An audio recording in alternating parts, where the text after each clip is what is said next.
'Twas the night before Thanksgiving, and Aaron is on a train from Stanford coming home. Conversation, lots of it, ensues about what's the best way to go pick up Aaron. In the midst of this conversation, Adam could not be more annoying. Nothing wrong with loving your boy, nothing wrong with missing him and being excited that he's back for Thanksgiving. But what he does do is talk about how smart he is and how that smartness is going to change his physical appearance and how he'll even speak differently as a result of being off at college for a few months. Well, he's doing this all at the expense of Cal. It's just favoritism, favoritism, favoritism.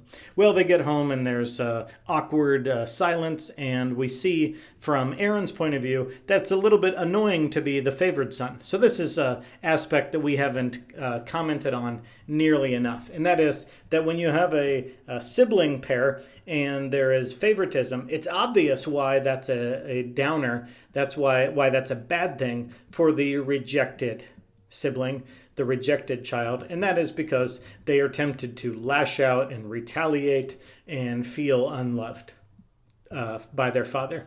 But on the other side of the ledger, there is a downside as well, and that is that in a case like this, Aaron never chose to be the favored child. He never asked for this. He presumably doesn't want this. He just wanted to go to college because it wasn't Salinas. It was his way of escaping his dirty town and his shame at the lettuce caper that his father has committed. Aaron didn't ever want to be the poster boy for how to be a Trask, and so he's annoyed, especially because we know something that Adam doesn't know, and that is that Aaron no longer wants to be in school, and that's the very thing that Adam is proud of him about, is that he is a college boy. So this is annoying, and no one's really enjoying this talk except for Adam hearing his own voice. Cal goes on a walk, Lee to his kitchen, even Aaron wants to get away. And so Cal comes home, and we're still talking about this, and Cal now starts to think, and he says, listen, Thanksgiving was supposed to be about this wonderful, this grand gesture where I give this gift to my father and he's able to fund my brother's tuition. And now Aaron is stealing the spotlight. And so Cal, this is a wonderful example of how Cal is fighting his sin nature. He doesn't want to be Charles. He doesn't want to be Kathy. He doesn't want to be Cain. He wants to fight his sin nature. And he says, no. I'm still going to give the money, but I'm going to give it lightly. Why can't this day be about my brother? He's obviously got some big news to share. He wants to drop out of Stanford, and why can't the day be about him? Not only does he just keep this in his head and say it out loud, we see it's demonstrable that Cal wants to bless his father and his brother. He takes Aaron to the wine store and gets a really nice bottle of champagne. Uh-oh. Who said champagne? We've seen champagne a couple of times in this novel, both with Kathy and Mr. Edwards and Kathy and Faye. And boy, the understatement of the year is it did not turn out well for either Mr. Edwards or Faye when champagne was brought out. And so I hope it turns out better for the Trask. Well, now it's Thanksgiving, and the turkey cooked quickly. And Adam is rubbing his belly and says, this is the best Thanksgiving ever. I feel fulfilled. And if he would have just stopped right there, maybe that would have been cool. But he says, I'm fulfilled because Aaron, my son, is here. So that is a foreshadowing of just how awful and not the best Thanksgiving this is. Well, Cal, because of the champagne, Steinbeck explicitly tells us, feels emboldened to give his gift. Uh-oh. It's a novel called East of Eden, and his son is giving an offering to his father. And the eyes of Cal, and this is absolutely gut-wrenching, one of the most gut-wrenching scenes in this book full of gut-wrenching scenes, the eyes of Cal are warm and hopeful and expectant that his father is going to see the gift and love his sacrifice and accept it. And instead, Adam cannot take it. He says, in calamity, in destruction, he says, give it back to the people you robbed.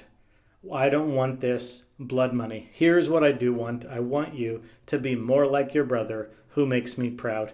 a absolute dripping with irony statement, because one of the reasons Adam is so proud of Aaron is that he is a college boy.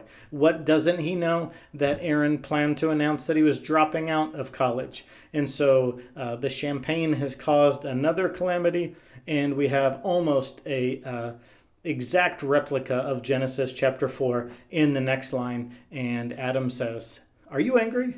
Don't be angry." The very thing God said to Cain. I see that you're angry. Don't be angry.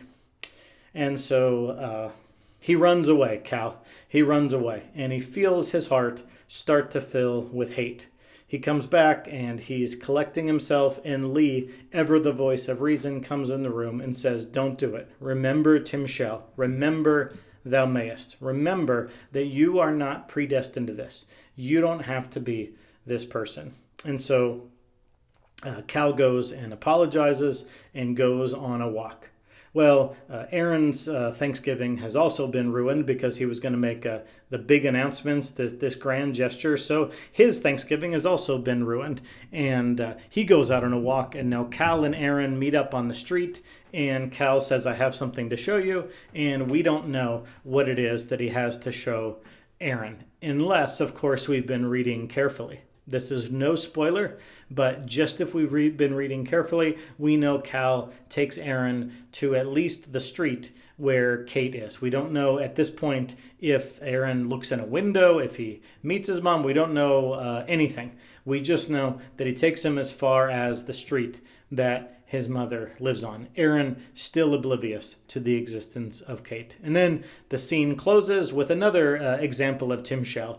A sleepy person at the recruiting office, and a beautiful boy walks in. Is this beautiful boy Cal, or is he Aaron? We don't know. We just know he is a beautiful boy, and he is underage. He shouldn't be recruited to be in the military, and yet, using their own free will, using their own moral choice, they let a minor into the military. And so a very ominous tone. What did Cal show Aaron? How much did Aaron see? And which effect? Is it Adam's rejection of Cal that makes him enlist in the military?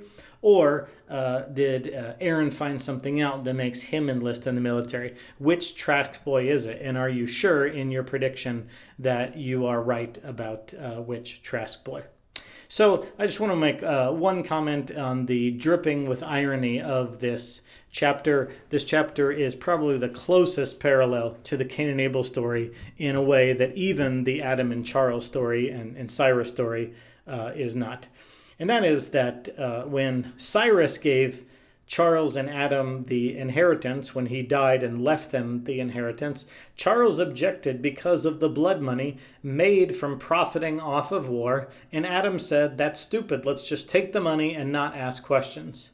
And now, all of a sudden, when the role is reversed, all of a sudden Adam cares about where money comes from. So I guess you could call that some sort of character development in Adam, but it just doesn't read that way to me. It just reads to me as Adam being the most clueless father. He's doing the exact same thing he did about California. He's doing the exact same thing he did about his wife, and now he's doing it with Aaron and Cal. He's created this reality in his head, and that makes it okay to prefer one over the other, to idealize one thing and really just walk all over or ignore that. So I just find it highly ironic that Adam is not okay with Cal's gift, but he was okay with Cyrus's gift, and that leaves a lot to be desired of Adam's character.